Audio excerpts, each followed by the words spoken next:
This is your place for all things Grand Rapids Griffins and all things Toledo Walleye. This is the Hockeytown West podcast with your host, Brandon Cook and Nick Harrington.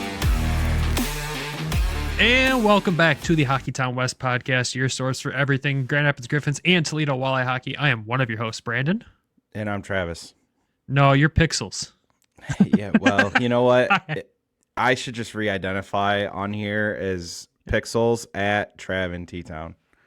Yeah, Trav's internet loves us some nights, hates us some other nights, and tonight it decided to hate us, but that's okay. And it hates YouTube. Oh, it hates YouTube. We won't talk about how long it took you to upload an episode for us with you trying it on your own. But it worked. That's not what we're here to talk about today. We are here because we have the biggest interview we've been able to secure for this show, thanks to our friends at the Grand Rapids Griffins. This episode, you're going to hear Travis and I catch up with the one and only Sebastian Cossa. This is easily for Trav and I. Obviously, we've been big fans of this goalie. If you've listened to the show, we're huge fans of him and what he's been able to do in his pro career so far, and getting the opportunity to sit down and chat with him just about his time in Toledo, about his time so far in Grand Rapids, some of the memories already that he's been able to create for fans here in Grand Rapids and in Toledo. It's just an awesome experience for us. Yeah, it was unreal.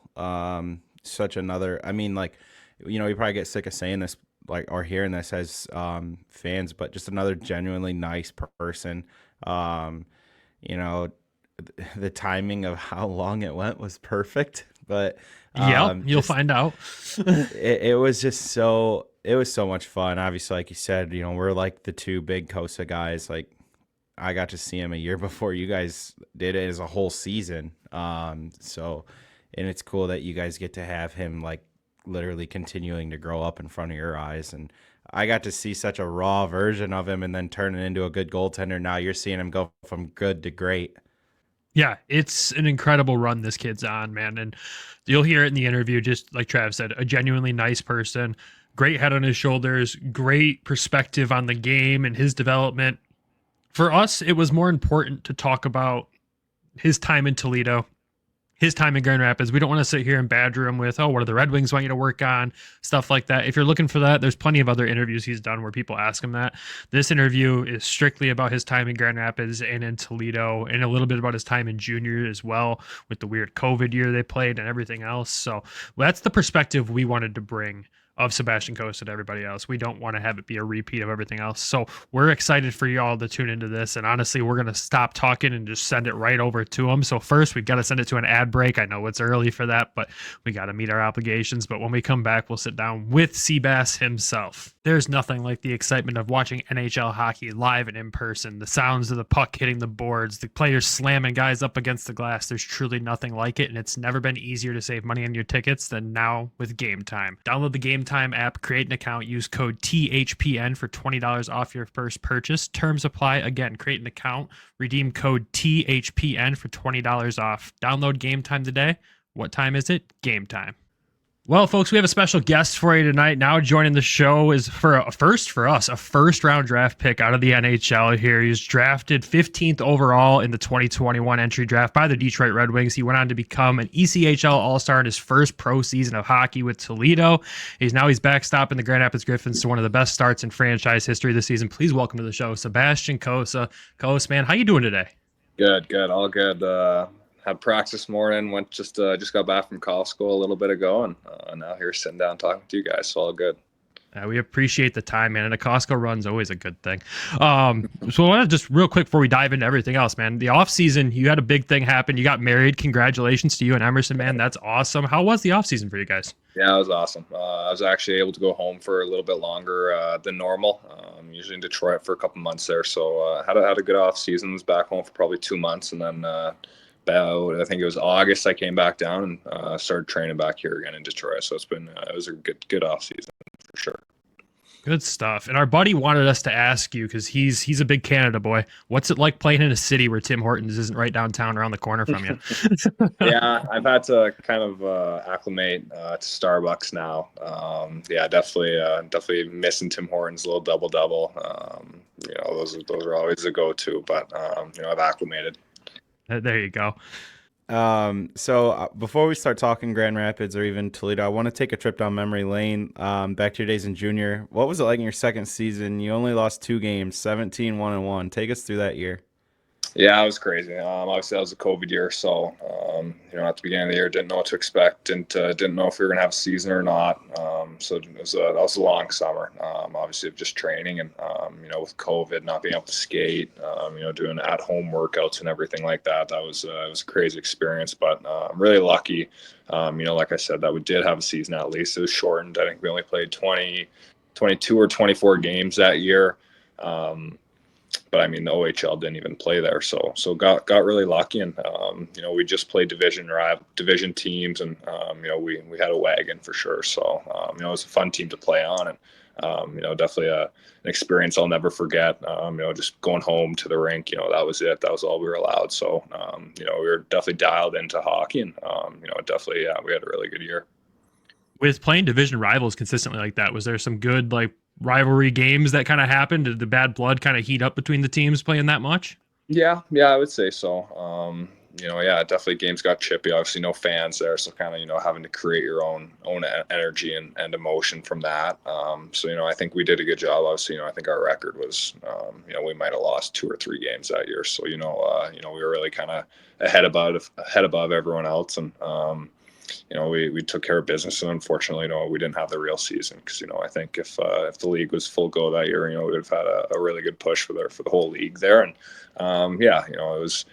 The rivalries did get going, definitely, especially up to the end of the year there. But, like I said, I think we only played 24 games. So, as much as that was.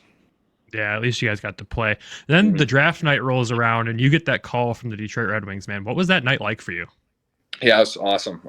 Me and Dylan Gunther, actually, we both were at Rogers Place. The Oilers kind of set us up, the OEG there, the Oilers Entertainment Group had set us up 2 different suites. So, I think I had probably around 25 friends and family. Family flew out from Ontario, and, it was an awesome night. They had the draft up on the Jumbotron there. So it was really cool.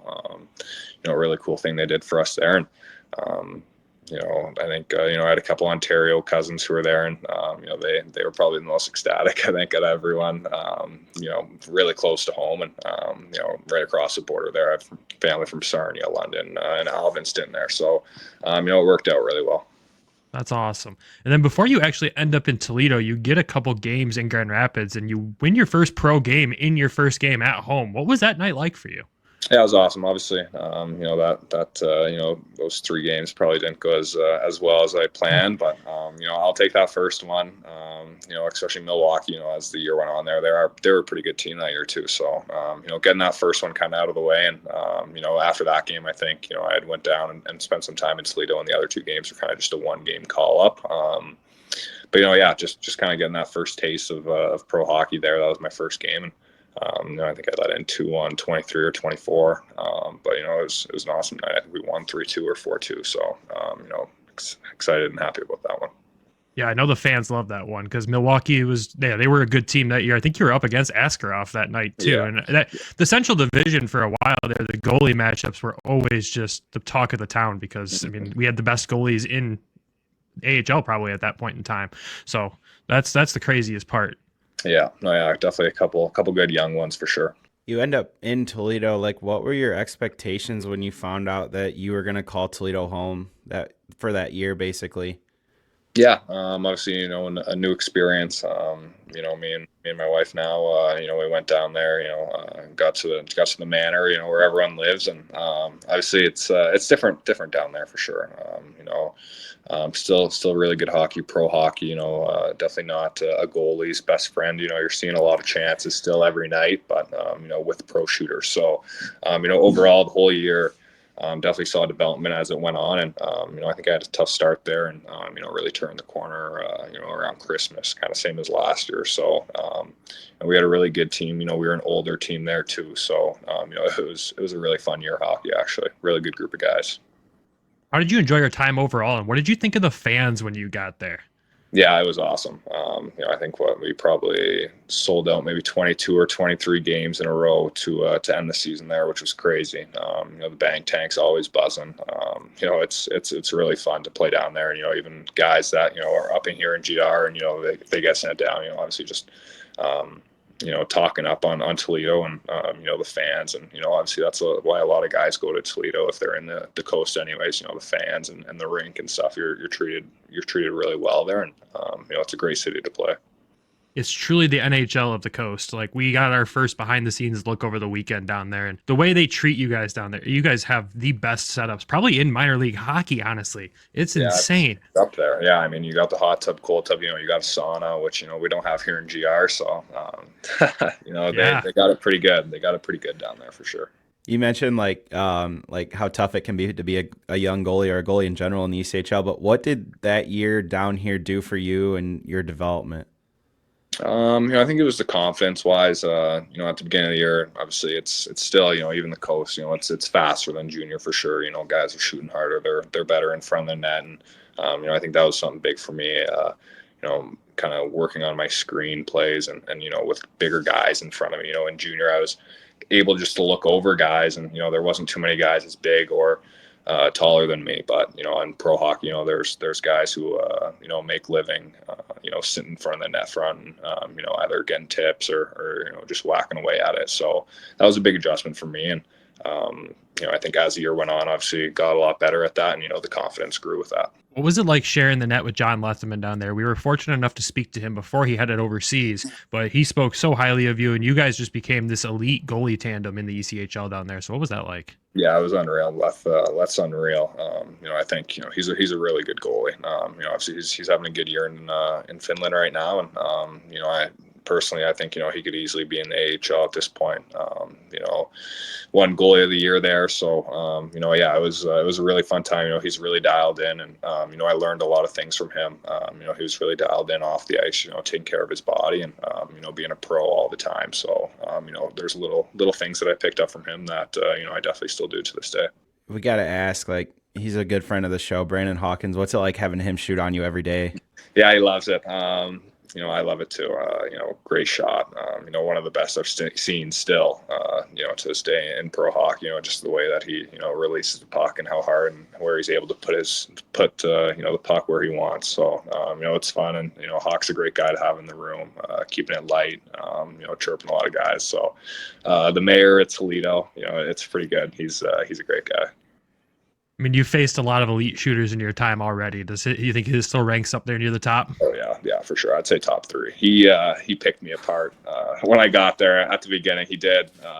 Low glove, actually, he picked me apart. But as the year went on, I started to figure it out and stopped it once in a while. I love it. Yeah, I've seen some goals from that guy where it's like, man, how like that's all you can say. But like. Yeah. Your first 2 pro seasons, they seemed very similar. Like beginning of the year, you kind of learning and developing, and then you get that confidence like later in the year. Like how did that go for you? Like, because you had such similar seasons. Mm-hmm. Yeah, I think, it's, definitely the confidence wise, adjusting to the league. But, I think, a big part is the team as well.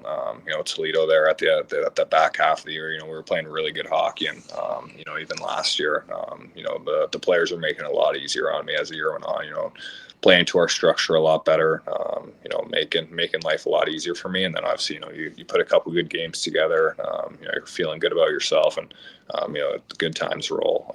So, that was a big thing for me the past 2 years, I think. And then obviously this year, just playing in the league before, kind of knowing what to expect and then, having a better start. Fantastic start. Are you kidding? So what was your excitement level though, when you found out after spending a full year with him in Toledo, Waddy gets the job in Grand Rapids and you kind of follow him up here? What was your excitement level around that? Yeah, really happy. He's a great guy to, lead the room. I think, even just seeing kind of snippets of it, if the social media team's posting, post game stuff and, just the way that he's able to, get a whole group of guys, he does a great job as much as he can, obviously as a coach, but, kind of making sure the guys are gluing together and, all going for the same thing, every night. And, I think that's the biggest thing a coach can do, obviously, making sure that room is tight. And, he's really gotten the guys to believe, the structure and the system of the team, and guys are really buying into it. And then, you come into GR last season, and last second, the team adds a veteran, Michael Hutchinson, to the net. You're splitting time with him at the beginning of the season. What was it like playing with a guy that's had that much experience around hockey? Yeah, it was great again. I've even Hoos this year. I've been really lucky. I think Detroit's been done a great job of that. Surrounding me with really veteran guys and guys who have been there and done that. They've kind of seen it from all different angles. And Hutchie was just a backbone for me last year. Praxton, who's kind of like a second goalie coach for me. Roomed together on the road, and always really just talking about hockey. So he's a great guy as well. He's in Finland too this year. Actually, he just signed over there. So it's exciting for him, to keep playing. He's been around for a long time, so he knows a lot about the game, and he did everything for me. Whether that was teaching or just helping me along, or even off the ice stuff. Another pro that off the ice. A guy that knows what he's doing and knows what he has to do to keep his body prepared, especially at that age. I love that, because he just seemed like genuinely one of the nicest guys off the ice whenever we got the chance to be around him. Yes, yeah, he's awesome. From your perspective, what happened on the December road trip last season that got you guys on one of the hottest stretches in franchise history for GR? Yeah, that was the Texas games. I think we had a close one the first one, and then the second game, I think it might have been 2-1 going into the third, and we kind of blow a lead there, and or not blow a lead, but give up a couple goals and lose those 2 on the road to Texas, to a good Texas team last year. But I think just it was a couple days off. I think we were sitting under 500 at that point. Came back and kind of just got hot, like I said earlier, and when your team, when you're winning 10 plus games or getting points in 10 plus games, you're kind of coming to the rink and, everyone's having fun.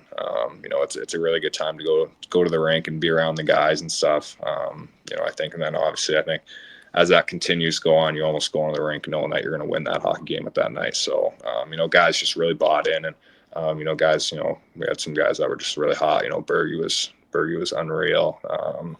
Just with the clutch goals and stuff like that. I think there was a couple times probably when we scored with an empty net, and just continuing to push that point streak. And it was fun. It was a fun time. I remember a few times last season just kind of observing, and after a goal or after a play, you and Simon Edvinsson would kind of always be having a conversation amongst each other after the play broke down. I always wanted just your insight on what those conversations were like. Was it just breaking down the play, or you giving him feedback, him giving you feedback? A bit of both. I think especially, on PK and stuff, with our structure, if the D-man's taking the far side or whatnot, or if there's a goalie touch, just if it's 2-on-1 even, every goalie's kind of different with what they want their D-man to do. And, just little things. A lot of it was, just chatter back and forth about the play, like you said. And, just trying to figure out, obviously if it was going to happen again, maybe what we'd want to do and switch up the next time to make life easier on both of us. I like that. It's something I always picked up on. It's like you guys were constantly coaching each other, just making each other better throughout the season. And that's a great relationship to have with a D-man right there. Yeah, it was really good. Obviously Simon, even the start he's having this year in Detroit, he's a hell of a player, and, just trying to, like you said, trying to make life easier on each other. Oh yeah, he's a beauty. Yeah. What did you work on the most in the off season heading into this year, and how do you feel that work has paid off so far? I think I put on a little bit of weight, just trying to get stronger, a little bit more explosive. I think obviously I'm a big body, so just, trying to still continue to grow into that body and put muscle and strength on myself. So, that was a big part. And, on the ice, just my skating, a lot of it, picking up my pace and, just trying to push myself as fast as I could. And, I think it's been well, obviously, it's been a good start to the season. And, have had no complaints. Obviously, want to win a couple of the games that we lost, but we're sitting in a good spot right now. I feel like that's the whole, like, everybody put weight on this summer. Like, you see, like, it seems like everybody, they wanted to do that. Mm-hmm. Yeah, I mean, obviously, it's the NHL is a man's game. So, even for a goalie, for myself, just trying to get more explosive, trying to get a little bit stronger, and being able to compete, and then obviously stay at that level. When you're playing a lot of games, if you're playing 50+ games, you got to have some meat on your bones for sure, just to kind of for the longevity of it, I'd say. I want to get or pull up some memories from last season here, kind of just get some thoughts from your perspective on them from some memorable games. And the first one I'm going to throw at you is the Toasters game against Belleville. First of all, elite specialty jersey right there. But then near the end of the game, some chaos happens. Edvinsson drops the gloves for the first time. You're out there near center ice. What were your thoughts during that whole interaction there? I love it. Obviously, yeah, like you said, Simon obviously kind of dropped his gloves there. I think he did even fight that guy early. He might have just. I think he got one good punch in and then wrestled him, but Yeah. I mean, yeah, you're really not always expecting that out of the Euros. So when you do see it, it's pretty exciting, and especially for a guy like Simon, who's more on the relaxed side, I'd say. When he gets emotionally involved, it kind of drags everyone into it. So it's fun. It looked like you were ready to go there too for a minute, though. Yeah, I mean, yeah, maybe a little bit, but I think I gotta, definitely pick and choose those spots, and I think we were winning at that point of the game, so kind of say yeah, at that point. Yeah, why not? A game you didn't play in, you were backing up that night, but the Dom Shine OT walk-off winner in Belleville to end that road trip there, where you guys literally just exited the ice after the goal. What was that like? Yeah, it was fun. I actually in Belleville, the backup goalie doesn't sit on the bench, so I was actually across, kind of the rink, where they did walk off. So, that was a good game. I think we outshot them a ridiculous amount. We were kind of all over them that game, and I think we lost might have been, was it Toronto, Belleville, Toronto? We lost that first Toronto game, so to pick up that win there in Belleville was big. And yeah, Shiner with the classic, the walk off was pretty cool. It was. Ending Milwaukee's win streak on a random Sunday afternoon in Grand Rapids, probably the biggest game in the AHL last year outside of any playoff game. What was that like for you?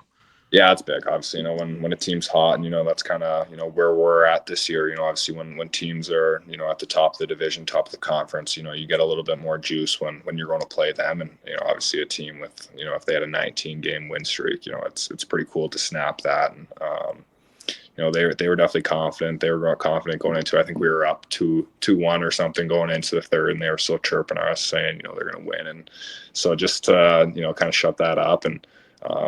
Get a big win there, big division win there was cool. What were you thinking when Doggy went out there and flipped the net over like Askarov does after a win? Yeah. He kind of mentioned to me before the game, and I honestly didn't even see it after. I might have told him that if I got a shutout that game, I might have done it, but no shutout. So he came out there and did it for me anyways. It was funny.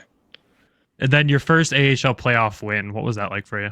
Yeah, obviously, playoffs last year, Rockford, they kind of, it was definitely even as the regular season went on there. I think we had a pretty even matchup and even season series with them. So, it was a big playoff series for us. And, first time Grand Rapids was in the playoffs for a couple of years, which was exciting. And, just want to do it for the older guys.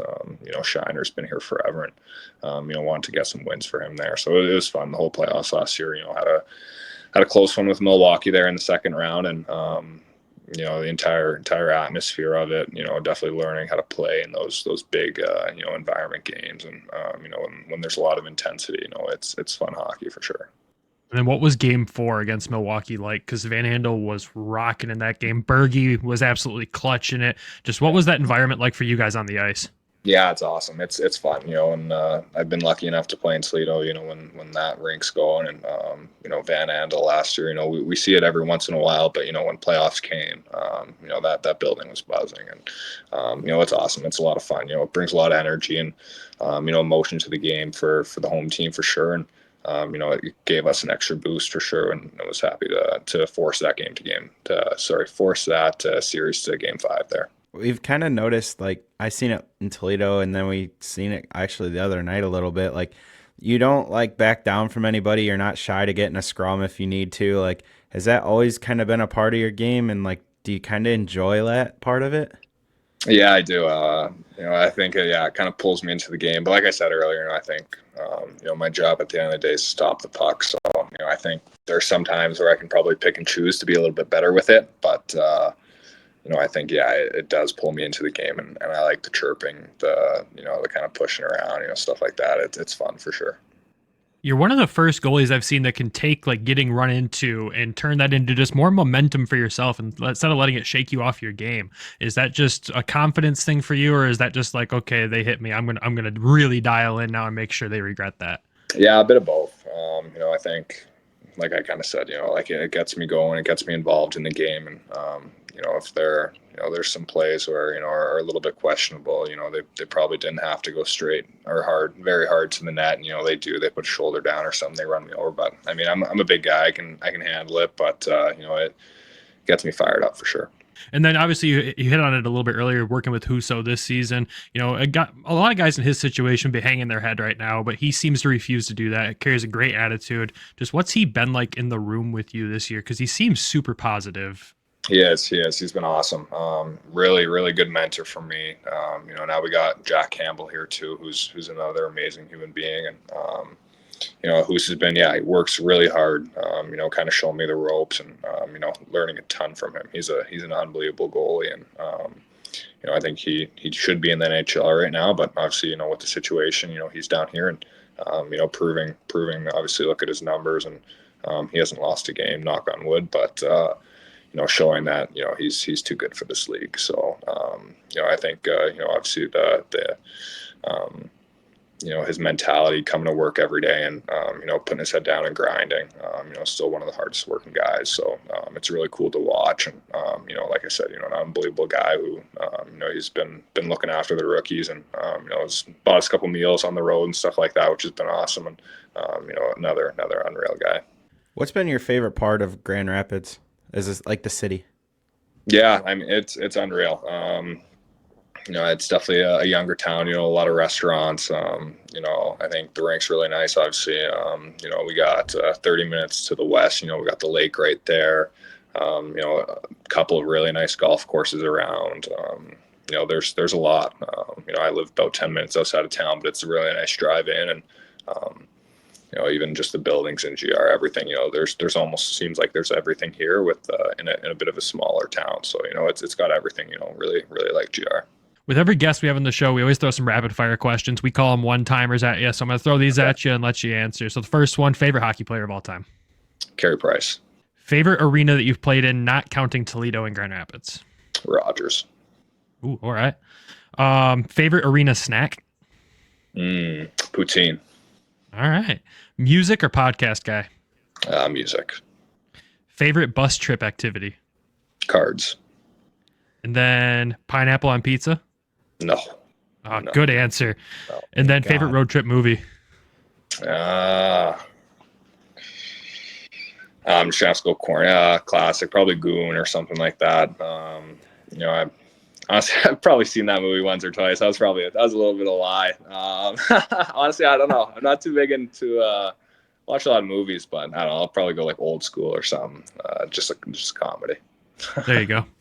That's all I got for you. Travis, you can go ahead with your question. So I gotta ask, like, you seem to have like this like swagger confidence about you. Like, it's just like you kind of just see it.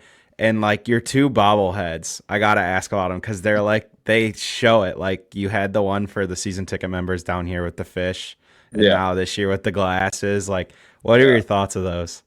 Yeah, that's awesome. They're pretty cool. And, obviously if they're, me kissing the fish or, I think that was from last year. I think I was the first star and our social media girl gave me those glasses just to go out there on the ice. So, it's pretty cool. I'm going to have those for my whole life. So, I'm pretty happy with how they've turned out so far. And the last one I've got for you, man, just what's your message to the fans as we head on to the rest of the season? We're about a quarter of the way through it so far. Just what's your message to the fans? What can they expect? And whatever else you have to say?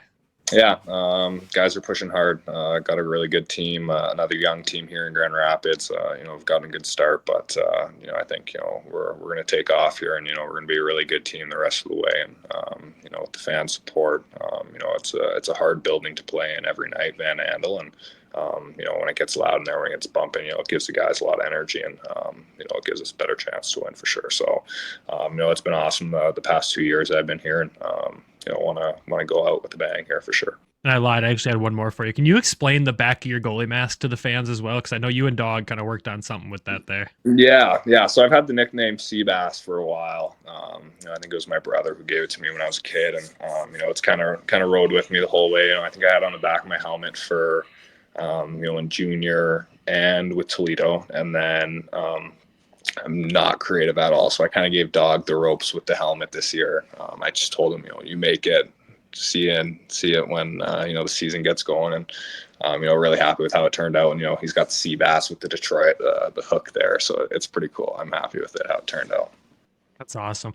Well, man, thank you for doing this for us. I know it's a holiday week. You guys just got done with a crazy weekend, and you got a 3-3 coming up here, but thank you for taking the time to do this. I know we appreciate it. The fans appreciate it, and just good luck the rest of the season, man. We appreciate you, and keep up the good work.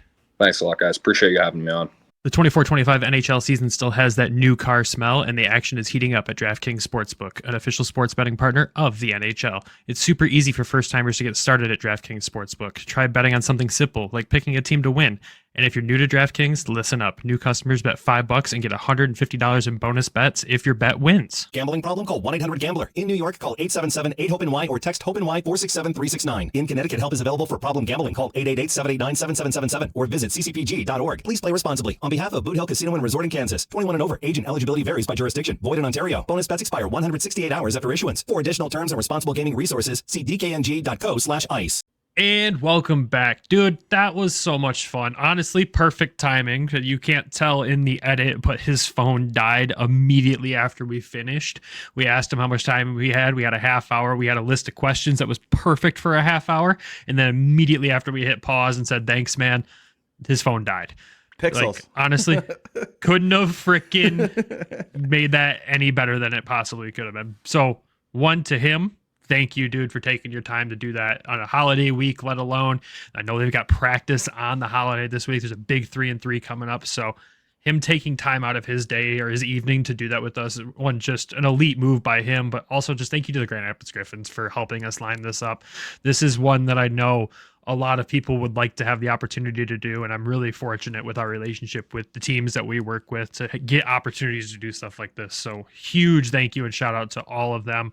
And what was your biggest takeaway from this interview, man? Because there's a lot to take away from outside of him just being a genuinely nice dude. But what was your biggest takeaway? How much he enjoyed his year down here. He clearly looked at it from the most professional way that one could look at it. And then not only that, but how much it helped him. And then also in GR, just how much he's enjoying his time there and continuing to develop and just, again, be just such a great person. And, you hear about some of the great things that he's done and some of the great people he's worked with Lethman and Hutchinson and Husso. So just as a whole, just how great of a person he is, and just learning about him as a person and learning how the 2 stops where he's been in his pro career already have helped him with his development. Yeah, honestly, I mean, for me, one of my biggest takeaways is rating Brandon Hawkins' shot as one of the top 3 he's faced. Like, we talk about it all the time, but hearing from a guy who's faced it and faces shots at a pro level consistently, yeah, folks, we're not kidding. Brandon Hawkins' shot is elite. He should be playing in a different league. We know that, but he loves playing in Toledo and loves what he's doing, and that's why he does it. And then just outside of that, man, just the cool, calm head he has on his shoulders. I mean, the pressure that's on this kid to go out there and perform. Everyone calls him the goalie of the future for the Red Wings. That's not a small thing to be on some guy's shoulders, especially as someone his age.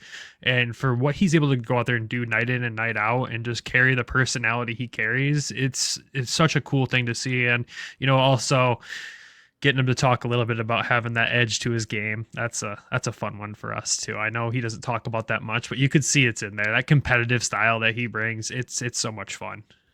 I think The one thing that I will never forget about him when the Red Wings did their waiting in the wings is he talked about wanting to dominate at every level before he got to the NHL. And like he went through with us, like, look at, you know, it was kind of a rough start in Toledo, but he ended up dominating at the end of the year. And then he comes to GR, has a very similar start, like not rough, but just like, you know, learning that level. And then he starts dominating at the end of last year, and he's carried it over to this year. And it's only a matter of time before he's with the Wings. Yeah, 100%, man. And when that day comes, it'll be really cool for us to look back and be like, hey, we sat down and talked with this guy right before this happened, because it's only a matter of time right now. But outside of that, man, I think it's a perfect place to wrap this up. This is only just an episode with an interview, no other insights on games or anything like that, just a special one that we had to bring you guys. We felt like it deserved its own episode. So thank you all for tuning into this. Thank you again to the Griffins and Sebastian Cossa for making this possible. And of course, we got to make sure we thank our sponsors, even at the end of one like this. So thank you to DraftKings and Game Time, and of course, the Hockey Podcast Network and Everything Hockey Clothing Company. Make sure you head over to everythinghockey.com. Use code WEST to save a few bucks off your order. And of course, the show and interviews like this would not be possible without our Patreon subscribers. Head over to patreon.com/HockeytownWest podcast to join them. Those current subscribers are John in Florida, Elaine Grace, Griffin, Randy Zick, Derek Sleazer, Lori, Allen, Michael. I got Randy on the list twice. Randy joined twice. I don't know what happened there. We'll look at that, Randy. I don't think you actually joined twice. I think my list is just wrong. But thank you all. Again, like I said, if you want to join them and support the show, head over to patreon.com/HockeytownWest podcast and check out the tiers we have there. We make it as affordable as possible and try to have some fun over there. You guys get unedited content over there. You guys get heads up on player interviews sometimes when we can keep them, or when we can actually make them public ahead of time, and all sorts of other stuff we're going to be bringing to the table there for you guys. But with that, everyone, have a fantastic weekend. We'll talk to you again soon. Until then, go Griffins, go Walleye. We'll see y'all soon. Thank you for tuning in to the Hockeytown West podcast. Be sure to check us out on Twitter at HockeytownWPod, and your host, Nick at GR Hockey Guy, and Brandon at BrandonGR Hockey.